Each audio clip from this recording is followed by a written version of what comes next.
I'm Joel Hughes, founder of Timber and Tin, where we build custom accent walls and interiors for homeowners in East Texas. And I promise you right from the start, this is going to be a video like nothing you've ever seen before, especially on a business website. This isn't your typical sales video. In fact, this isn't even a sales video at all. It's a teaching video about life. One I believe will change the way you see a lot of things, not just about your house, but maybe about your life. And my goal here is to encourage the heck out of you. I know this video is bold, and yeah, it might lose me some business, but I'm okay with that. I want to show you how your living space is directly tied to your well-being and your level of hope.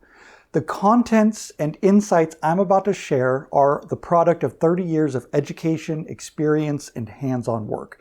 And to really make the main point land, I need to share a bit about my story, my backstory. So I guess my overall superpower is creativity. I have a mind that's constantly generating ideas. In high school, I took every art class I could find, and I stayed as far away from math as I could.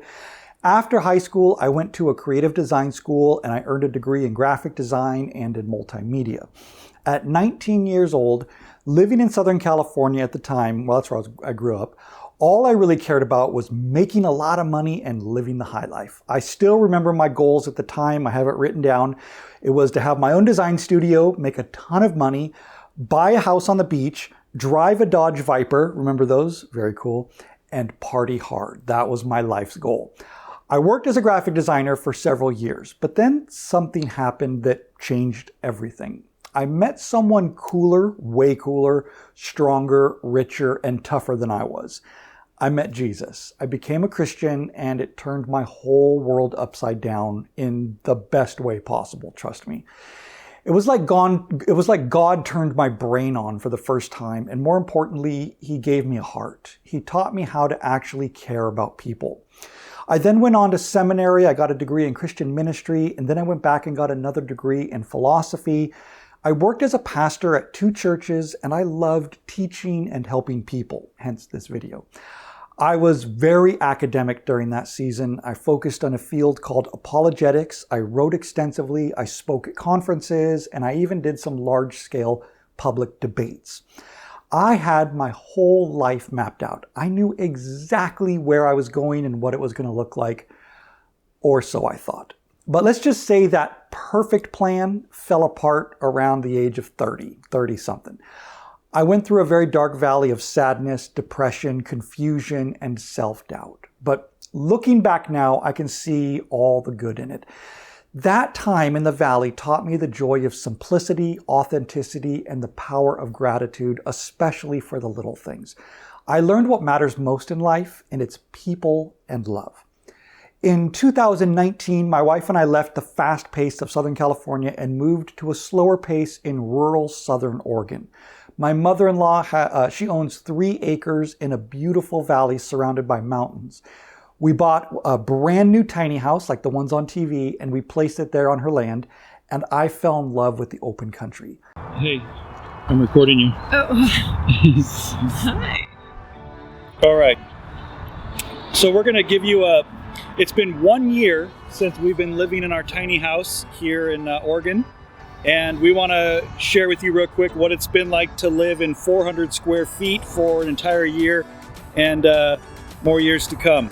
So we're going to take you inside, give you a quick tour, and then we're going to share with you some of the pros and cons of living tiny.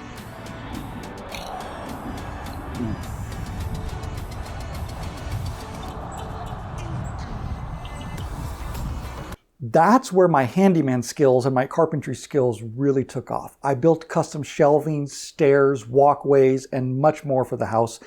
And in 2022, I launched a handyman business that I called Honeydew Hero, and it took off like a rocket. But eventually, we decided to move out of Oregon, or rather, escape Oregon. So let's just say politically and religiously, I didn't feel like it was home. Also, my wife Rebecca was and still is fighting stage 4 breast cancer, and there were 0 breast cancer specialists anywhere near us. So after months of research and narrowing down about 10 different states, we chose Texas. I mean, it's Texas, right? What else is there to say? So in 2024, we sold our tiny house and moved to the charming little town of Mineola, and we love it. We love the people and the southern hospitality we'd only heard about back on the West Coast. And yeah, it's pretty real. Once we settled in, I relaunched my handyman business, Honeydew Hero, and it took off again. But here's the deal.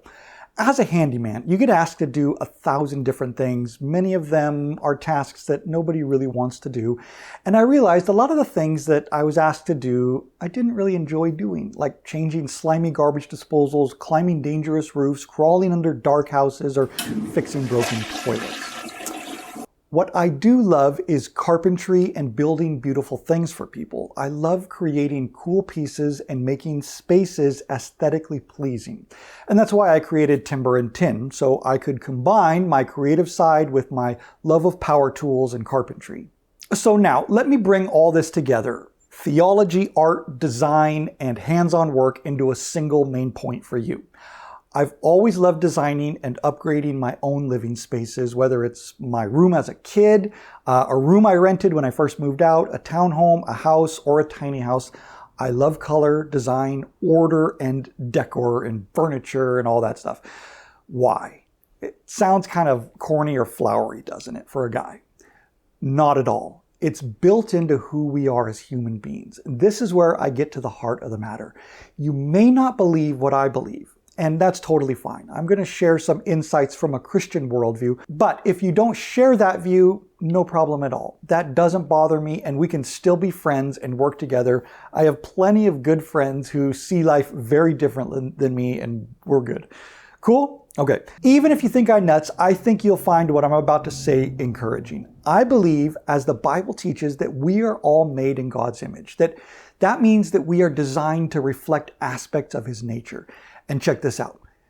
The first introduction we ever got of God is that He is a creator. Genesis 1:1. In the beginning, God created the heavens and the earth. God loves to create. He loves creating unique, beautiful, inspiring things. Just look around. The ocean, the stars, the mountain ranges, the way the sun rises and sets, it speaks to our souls like nothing else can do that. I love Psalm 19:1. It says, "The heavens declare the glory of God, and the skies proclaim the work of His hands." There's also a field of theology and apologetics called teleology. Basically, it's the study of design in creation.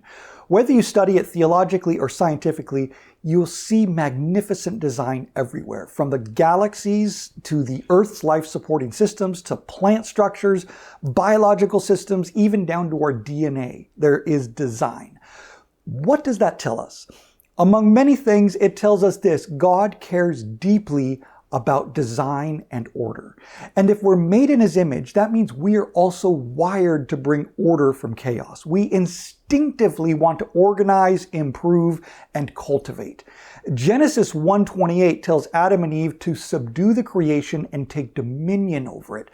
This is often called the cultural mandate. It's the call for us to steward creation, shape it, cultivate it, bring beauty and flourishing to it.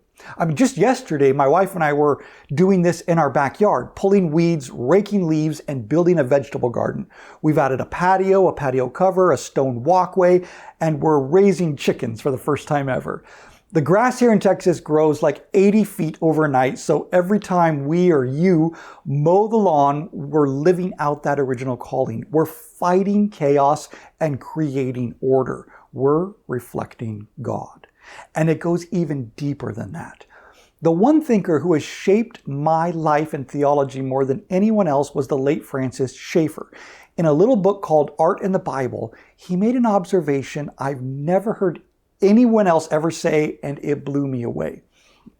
When God instructed the Israelites to build the temple, the central place of worship for them, He gave incredibly detailed specs, right down to the style, the function, and the layout. But He also included art. He told them to include statues and design elements that reflected nature. One verse that stands out is 2 Chronicles 3:6. It says, "And Solomon covered the house with precious stones for beauty." Did you catch that? For beauty. There was no utilitarian reason for the gems. They weren't there to serve a function. They were just beautiful. And God wanted that. God values beauty. Making things beautiful can be an act of worship. And who did he appoint to make all that happen? Artisans, craftsmen, tradesmen, people like you, people like me. So what does this have to do with you? Why am I making this video for you? Well, you live somewhere, right? A house, an apartment, a cabin, a mobile home, it doesn't matter. That's your little kingdom. You have dominion over that space. And that space is either filling you up or draining you. It either fosters hope or subtly robs you of it. As part of my job, I've walked through lots and lots of homes, and you can feel it. Some houses are full of life and hope. Others feel like the owners just gave up or maybe never even tried. If I asked 10 people on the street, do you like your house? The colors, the style, the lighting, the furniture, the vibe? I'd probably get 2 consistent answers. On the one hand, many people would answer my question by just kind of shrugging their shoulders and say, it works, it's functional, it gets the job done, I'm not homeless. But it's kind of hard to watch like this video is right now. It's functional, sure, but it's kind of dreary, kind of depressing, kind of dark. The sound is not great. The lighting is terrible. Shrug of the shoulders. Other people, instead of shrugging their shoulders, their eyes light up. They say, I love my house. Yes, it's functional, but they've invested in making it a place of beauty and hope. There's a world of difference between shrugged shoulders and eyes that light up. One drains, the other inspires. And you might think I'm getting a little into the weeds here, a little cuckoo, but I promise you I'm not. Hope is powerful. Hope creates energy. It literally can move you. And let me show you what I mean. Let me give you an illustration. Let's say you're lying on the couch one day. Maybe you're feeling a little down. Your energy is low and maybe even a little depressed. And then there's a knock at the door. A guy in a suit says he's a lawyer. Your Aunt Mildred passed away and she left you something. He hands you a heavy briefcase, an envelope, and then he walks away. Okay? You go back to the couch, you sit down, you open the envelope. Aunt Mildred says that she's left you $1 million and it's in the case. Of course, you roll your eyes. Yeah, right. I haven't seen Aunt Mildred in years. And then you open the case and sure enough, it's filled with cash and your eyes light up. What happens? You jump up, you yell, you dance. 5 minutes ago, you were slouched and hopeless. Now you're on fire. What changed? Hope.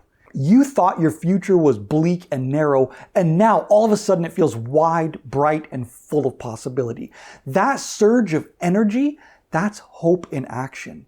Feelings of hope can literally give you emotional and even physical energy. So here's my encouragement to you. I don't know where you're at, spiritually, emotionally, or physically. I don't know what your little kingdom looks like. Maybe you shrug when you think about it, but maybe your eyes light up. But what I want you to know is this. You are made for more than just functional. You are made in the image of the Creator and designed to create. You might express that through art, music, writing, singing, acting, building, organizing, gardening, decorating, or even cleaning. Your home is one of the most immediate ways you can live that out. When your home feels hopeful and inspiring, it changes how you feel about yourself and about the future. It's not just about shiplap and light fixtures. It's also about mowing the lawn, doing the dishes, tackling the laundry, even cleaning the bathroom or changing diapers. These mundane tasks are actually value-laden moments. Scientifically, you're pushing back entropy or chaos. Theologically, you're subduing the fall. Practically, you're investing in something that may suck now, but pays off with happiness later. You're creating order, beauty, and peace, and that's valuable. And here's the good news. Your house is one of the few things in life that you actually have control over. So you can control your happiness too. Your home is your canvas. It's the one art project that you actually live inside of. And according to God, creativity, beauty, and design have value, not just function.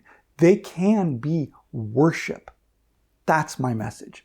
You were made to bring hope and beauty into the world, starting right where you live. Now, how can you take this seemingly abstract thought and apply it today in the here and now? Well, I'm glad you asked. Thank you. I have 2 powerful tips for you. Number 1, start with one small space. Don't get overwhelmed by your whole dang house. Just pick one small space, a room, a corner, a shelf, a nook, a wall, and bring intention to it. It could be a cluttered table that you clear and decorate with purpose. It could be a blank or an ugly wall that you add some color, some new art, or texture to. It could be a room that feels bleh, where you swap out a lamp, a pillow, and a picture and put in some new stuff. Why does that matter? You're not just decorating. You're exercising dominion. You're taking part in God's calling to bring beauty and order to the world, and that starts literally with your own little corner of it. It doesn't need to be expensive or perfect, just intentional, something that makes you happy. And every little act of order and creativity is a win against chaos and discouragement. So start with one small space. Number 2, shift how you see the mundane. Try seeing, I know it's easier said than done, but try seeing chores and home maintenance as valuable acts and small investments in your own happiness, not just stupid tasks. That might sound weird, but think about it. Washing dishes? Well, it's preparing room for more connections and nourishment.